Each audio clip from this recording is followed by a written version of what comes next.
এইখানে আসলে এই ভবনে কি আসলে হাসপাতাল সম্ভব? আসলে সত্যি কথা বলতে এটা হাইলি আনফরচুনেট ফর আস। এই ভবনে ক্লিনিকের পারমিশন দেওয়া উচিত হয়নি। That is the sad part of it, দেওয়া উচিত হয়নি। আরেকটা হলো আমাদের মানে controlling from the ministry of health, যেটা অতীতে কোনোদিন হয়েছে বলে আমার মনে হয় না। এই যে একটা ছোট্ট রুমে সিলিন্ডারের সাথে জেনারেটর, এনি মোমেন্টে এটা ব্রাস্ট হতে পারে, আগুন জ্বলতে পারে, প্রেজেন্ট রুগীরা মারা যেতে পারে, ডাক্তাররা মারা যেতে পারে, নার্সরা মারা যেতে পারে। They didn't care about that thing. পয়সা উপার্জন করতে হবে ওনাদের সাথে। তো শুনলেন আপনারা কিছু ডাক্তার জড়িত যারা রুগী পাঠায়, তারা they take good amount of money from this. কাজে অন্য কিছু খেয়াল করেন যে ডাস্টবিন ভরে আছে, ময়লায় ফেলে না। বিছানাপাতি আপনারা দেখেছেন কি পরিমাণ ময়লা, মানে ওয়ার্ডে নাই, কেবিন নাই, মানে ওই অনলি আইসিইউটা এটা বাচ্চাদের ইয়ে করে এখানে রুগী আনে বিভিন্ন লোকের মাধ্যমে একটা বড় অঙ্কের পয়সা উপার্জন করে। মালিক যিনি পরিচয় দিয়েছেন নিজে একজন ডাক্তার, চাকরি না করে এটা চালাচ্ছে। এটা যে ইনকাম বেশি যা মনে হচ্ছে আর কি। রুগীদের প্রতি খুব কেয়ার নেওয়ার কোনো দরকার পড়ে না। আর আমাদের দেশে মানুষ খুব অসহায়। যদি কেউ বলে যে এখানে ভালো হবে যান, দৌড়ায় আসে। Whatever the amount of money they do not think about that. But যা পরিবেশ দেখলেন, এটা তো এখানে একটা হসপিটাল হওয়ার মতো। একটা ইনকেস একটা অ্যাক্সিডেন্ট যদি কোথাও না করুক হয়, একটা মানুষ বের হওয়ার কোনো জায়গা নেই এখানে। যাক, আমরা এগুলো দেখতেছি। একটা বিষয় একটু আপনাকে একটু এই করি, আমরা বিভিন্ন সময় সংবাদকর্মীরা কাজ করেন এবং বিভিন্ন জায়গায় আমরা দেখেছি যে যেগুলো সরকারি হাসপাতাল যেগুলো আছে তার পাশে এরকম ছাতার মতন হাসপাতালগুলো গড়ে উঠেছে এবং আপনি সরজমিনে এসে দেখলেন, শুনলেন যে এখানে সরকারি যারা ডাক্তার আছেন তারা সরাসরি জড়িত। এই বিষয়টাকে আসলে ডাক্তারদের বিরুদ্ধে কোনো রকমের কোনো অ্যাকশনে যাবেন কিনা, যেহেতু শুনেছেন, এবং এই যে হাসপাতালগুলো প্রতিটা এই সরকারি হাসপাতালের পাশেই ছাতার মতো হাসপাতাল, এদের বিরুদ্ধে আসলে কি ব্যবস্থা নেবেন আপনারা? দেখুন, এদের বিরুদ্ধে একটা ব্যবস্থা যে নেওয়া যাবে না তা না, বাট ফার্স্ট অ্যান্ড ফরমোস্ট যেটা আমি ভাবতেছি এটা হলো, আমরা যারা পারমিশন দিয়েছি আমাদের হেলথ মিনিস্ট্রি থেকে, এই পারমিশনগুলিতে আমাদের এখানে দেওয়া উচিত হয় না। তখনই চিন্তা করা উচিত হলো এইগুলি তো এই ব্যবসার জন্য এগুলি করেছে, নট ফর সার্ভিস। কাজে ওইখান থেকে আমাকে হাত দিতে হবে।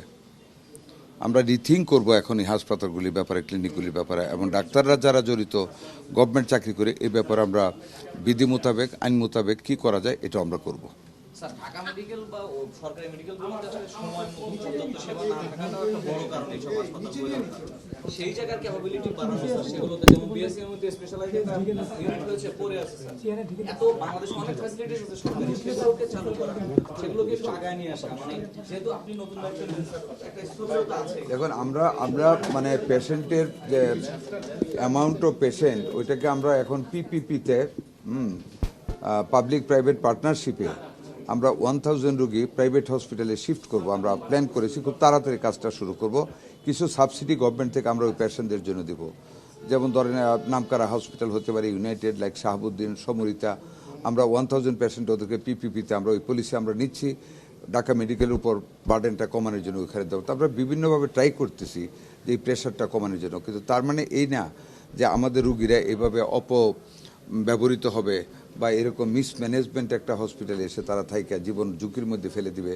এটার বিরুদ্ধে আমাদের কি করলে অবস্থাটা উন্নতি করা যায়, ইনশাল্লাহ আমরা সেগুলি করার জন্য ওই সৎ উদ্দেশ্যটা সামনে রেখেই কিন্তু আমরা ভিজিটগুলি করতেছি, সরেজমিনে দেখার জন্য ক্লিনিকগুলি কি অবস্থা। নগদ নিয়ে এলো হার না মানা হার অফার। সর্বনিম্ন 10,000 টাকা রেমিটেন্স নগদে পাঠালে থাকছে স্বর্ণের হার জেতার সুযোগ। দেখুন, কোনো পরিবেশই নেই, ও নিয়ম আর কি দেখবো। পরিবেশই তো নেই একটা হসপিটালে। এটা যে একটা ক্লিনিক, এটার নাম যে একটা হসপিটাল, এটাকে আপনাদের মনে হয় দেখে? এই বিল্ডিং করে হসপিটাল উপযুক্ত না আছে, নিটনেস, গার্বেজে ভরে আছে, একটা বেড নেই, বেড যেটা আছে ধুলা বালিয়ে ভর্তি, একটা আনহাইজেনিক সিচুয়েশন, একটা মেয়ে যার মরা বাচ্চা হয়েছে সে বসে আছে। দিস ইজ দ্য মানে very bad side of it. আমরা এগুলি লুক আফটার করতেছি, আমরা দেখে আমরা ঠিক আমরা নোট করে নিচ্ছি আগে। আমাদের তো সবকিছু দেখে একটা ব্যবস্থা নিতে, আরো অনেকগুলি হসপিটালে যাবো এখন। না, স্বাস্থ্য মন্ত্রণালয় কি করে, অধিদপ্তর কি করে, তাদের তো রেগুলার তদারকির কথা। অনেক হাসপাতাল কর্তৃপক্ষরাই অধিদপ্তর বা মন্ত্রণালয় অনেকে ম্যানেজ করে লাইসেন্স নবায়ন বা লাইসেন্সের যে কার্যকারিতা, সেই জিনিসগুলো একটু মেনটেন করা একটা। আমরা ওটাও দেখবো। আপনারা জানেন কালকে রাত্রে আমি ওই শ্যামলীতে একটা সিলগালা করেছি।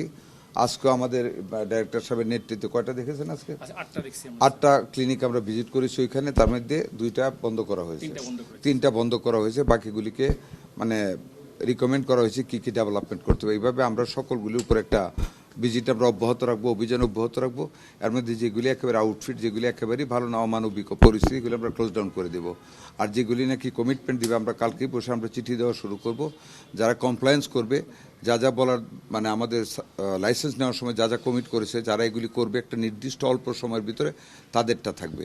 আর আমরা ভবিষ্যতে কোনো হসপিটালের সাথে কোনো ক্লিনিকের পারমিশন আমরা দেব না। মাননীয় মন্ত্রী, একটা বিষয় লাস্ট কোশ্চেন, সেটা হচ্ছে এরকম অভিযান আমরা অনেক দিন ধরে দেখেছি, এরকম হয়, প্রতিবারই হয়, কিন্তু এটা কন্টিনিউটি থাকে না। মানে আপনি যেমন বলছেন অভিযান চলমান থাকবে, এটা কি আসলে এটা কি ইনশিওর করা কি সম্ভব কিনা? এটা চলবে চলমান, এই একবারই না, এবং এটা মনিটরিং হবে, বন্ধ করা হয় আবারও চালু করে, আপনারা ওয়াচ করেন, আমাদের এই অভিযান চলবে, আমরা চলবে। এবং শুধু এই ক্লিনিক দেখা না, মানে হেলথ ডিপার্টমেন্টে, হেলথ মিনিস্ট্রির ইচ অ্যান্ড এভরি অ্যাক্টিভিটিজের উপর আমাদের মানে কড়া নজরদারি থাকবে, যাতে করে ভালোভাবে চলে, যাতে করে জনগণের সেবা ভার সুন্দরভাবে দেওয়া যায়। সারা দেশে আমার হেলথের অফিস আছে, সারা দেশে অভিযান চলবে এভরিডে।